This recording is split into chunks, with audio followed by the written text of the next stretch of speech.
مرحبا بكم مشاهدينا الكرام في هذه النشرة الإخبارية العاجلة، وهذه أبرز العناوين. في انتظار خطاب افتتاح البرلمان تحذير ملكي للحكومة وإجابة هادئة لصوت الشارع. حركة جيل زاد تعلن تعليق احتجاجات الجمعة احتراما للخطاب الملكي. تعليمات عاجلة وصارمة من وزارة الداخلية لدعم التشغيل وتعزيز التعليم والصحة. الحكومة تفي بوعودها وصول تجهيزات طبية حديثة إلى مستشفى جدير. إسبانيا تعلق تصدير الأبقار الحية للمغرب بسبب انتشار مرضى فيروسي. تفاصيل هذه العناوين تشاهدونها في هذه النشرة الإخبارية، لكن قبل البدء لا تنسوا الاشتراك في القناة ليصلكم كل جديد. في لحظة سياسية واجتماعية دقيقة يشهد فيها الشارع المغربي تصاعدا ملحوظا في وتيرة الاحتجاجات الاجتماعية بسبب الغلاء، البطالة والفوارق الاجتماعية والمجالية، جاء خطاب العرش لسنة 2025 محملا برسائل عميقة بعضها توجيهي وبعضها الآخر تحذيري وصارم. قال جلالة الملك محمد السادس حفظه الله: هدفنا أن تشمل ثمار التقدم والتنمية كل المواطنين في جميع المناطق والجهات دون تمييز أو إقصاء. هذا التصريح الملكي ليس مجرد إعلان نوايا، بل هو بمثابة إعادة ضبط للبوصلة وتحذير واضح من الاستمرار في سياسات لا تحقق العدالة في توزيع الثروات ولا تشعر المواطن بتحسن فعلي في ظروفه اليومية. لقد كان الخطاب السامي في صيغة هادئة، لكن المتأمل في مضمونه يقرأ بين السطور تحذيرات مباشرة للحكومة ومختلف الفاعلين العموميين. فالملك نبه بلغة سياسية دقيقة إلى أن المغرب اليوم لم يعد يتحمل التأخر في الإنجاز على القرارات البيروقراطية التي تفرغ البرامج من مضمونها. كما حمل الخطاب إشارات قوية إلى أن استمرار الفوارق الاجتماعية والمجالية وإقصاء بعض الفئات من ثمار التنمية يعد تهديدا للوحدة الوطنية والتماسك الاجتماعي. الاحتجاجات التي تعرفها عدة مناطق مغربية ليست إلا انعكاسا لصوت مواطن يشعر بأن وعود التنمية لم تصل إليه. وفي هذا السياق كان الخطاب الملكي كأنه رد هادئ على الغضب الشعبي وتوبيخ غير مباشر للمسؤولين عن بطء وتيرة الإصلاحات أو من لا يتفاعلون مع انتظارات المواطنين بجدية ومسؤولية. فالمواطن المغربي كما أشار الملك في أكثر من مناسبة لا يطلب المستحيل، بل فقط أن يرى أثر المشاريع على أرض الواقع: تعليم جيد، خدمات صحية محترمة، فرص شغل وبنية تحتية تليق بكرامته.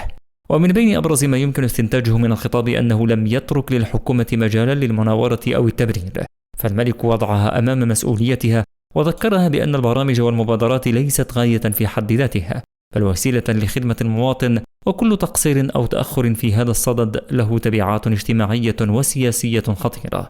وهكذا كان خطاب العرش لهذه السنة، لحظة فاصلة بين مرحلة ومرحلة، فإما أن تراجع الحكومة أولوياتها وتتدارك أخطائها، أو أن تفقد ما تبقى من ثقة الشارع. إنها فرصة أخيرة للتصحيح وتحذير ملكي لا ينبغي تجاهله. في ظل هذا السياق تبقى الكرة اليوم في ملعب الحكومة والمؤسسات المنتخبة، أما الشارع فقد قال كلمته، وجلالة الملك نصره الله أيضا. وفي السياق ذاته أعلنت حركة جيل زاد عن تعليق جميع الأشكال الاحتجاجية التي كانت مقررة يوم الجمعة 10 أكتوبر، وذلك احتراما لمقام الملك محمد السادس وتقديرا لرمزية خطابه السامي بمناسبة افتتاح الدورة البرلمانية. أوضحت الحركة في بيان موجه للرأي العام أن هذا القرار يأتي من منطلق المسؤولية الوطنية وتشبثا بثوابت الأمة ومؤسساتها الدستورية، وإيمانا راسخا بأن الحوار الهادئ والبناء هو السبيل الأمثل لتحقيق المطالب المشروعة وترسيخ قيم العدالة والكرامة في الوطن.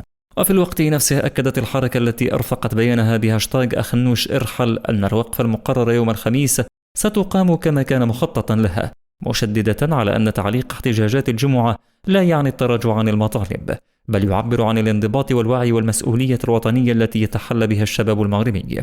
يذكر أنه منذ 27 شتنبر خرجت حركة جيل زاد في مظاهرات في مجموعة من المدن المغربية من أجل المطالبة بالنهوض بقطاعي الصحة والتعليم وتوفير فرص الشغل. واستكمالا في السياق الوطني، وجه عبد الوافي الفتيت وزير الداخلية الولاة والعمال والآمرين بالصرف وجميع الفاعلين إلى توحيد الجهود خلال إعداد ميزانيات الجماعات الترابية لسنة 2026 للانخراط في الورش الاستراتيجي المتعلق بالدعوة الملكية إلى الانتقال إلى مقاربة للتنمية المجالية المندمجة تراعي خصوصيات كل جهة من أجل إعطاء الأولوية للمشاريع والالتزامات المالية بما فيها الاتفاقيات ذات التأثير الملموس. وأوضح الوزير في دورية حديثه إلى المسؤولين الترابيين المذكورين أن هذه الالتزامات تهم على وجه الخصوص 4 محاور جوهرية، هي دعم التشغيل وتقوية الخدمات الاجتماعية الأساسية خاصة في مجالي التربية والتعليم والرعاية الصحية، واعتماد تدبير استباقي ومستدام للموارد المائية في ظل تزايد حدة الإجهاد المائي وتغير المناخ، فضلا عن إطلاق مشاريع التأهيل الترابي المندمجة المتناسقة مع المشاريع الوطنية الكبرى.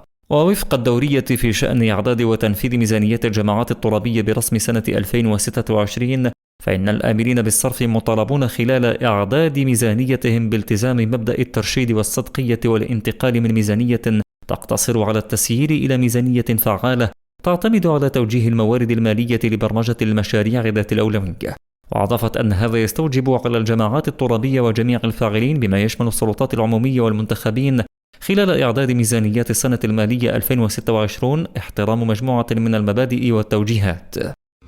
وعلى خلفية الاحتجاجات التي شهدتها مدينة أكادير، تعرف هذه الأخيرة في هذه الأثناء وصول عشرات التجهيزات الطبية الحديثة والمتطورة إلى مستشفى الحسن الثاني في خطوة عملية تؤكد وفاء الحكومة بالتزاماتها تجاه القطاع الصحي واستجابتها الفعلية لمطالب الساكنة المحلية التي طالبت منذ مدة بتأهيل البنيات الصحية بالمنطقة.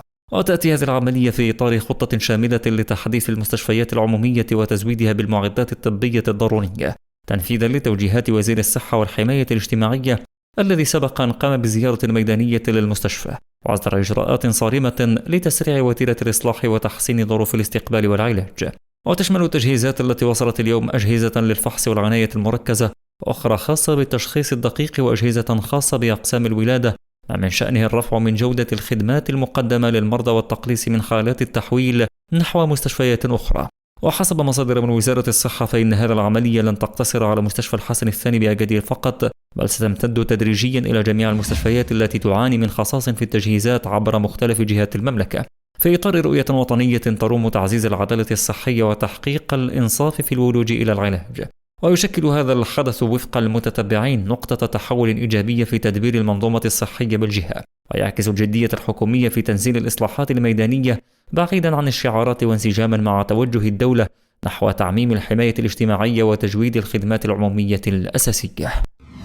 وإلى آخر الأخبار، أفادت مصادر من المكتب الوطني للسلامة الصحية للمنتجات الغذائية بأن المغرب قرر وقف استيراد الأبقار من إسبانيا بعد انتشار مرض جلدي معدي بهذه الدولة.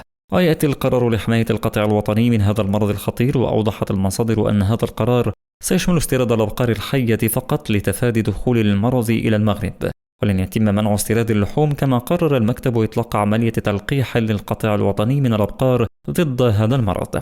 ومن جهتها أعلنت السلطات الإسبانية تعليق تصدير العجول الحية نحو المغرب بعد اكتشاف مرض جلدي معدي لدى الأبقار في إقليم كاتالونيا شمال شرق البلاد.